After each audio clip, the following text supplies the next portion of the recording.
இலங்கையின் பொருளாதாரம் 2026ஆம் ஆண்டளவில் 3.1% என்ற அதன் இயல்பான வளர்ச்சி பாதைக்கு திரும்பும் என சர்வதேச நாணய நிதியம் எதிர்ப்பு கூறியுள்ளது.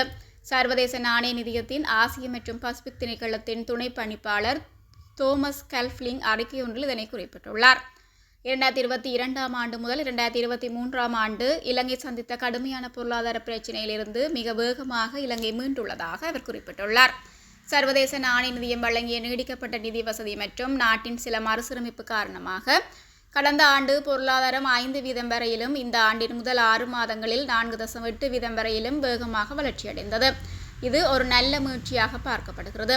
எனினும் தற்போது அந்த வேகமான மீட்சி முடிவடைந்து நாட்டின் பொருளாதாரம் இனி ஆண்டுக்கு சராசரியாக 3.1% என்ற அளவில் சாதாரண வேகத்தில் வளர்ச்சியடையும் என அவர் குறிப்பிட்டுள்ளார். அதே நேரம் சர்வதேச நாணய நிதி அதிகாரிகள் இந்த மாத தொடக்கத்தில் இலங்கைக்கு விஜயம் செய்து மேற்கொண்ட ஆய்வில் அரசாங்கம் செய்துள்ள பொருளாதார மறுசீரமைப்பு திருப்திகரமாக இருப்பதாக கூறி அடுத்த கட்ட நிதியுதவிக்கான ஒப்புதலை அளித்துள்ளனர்.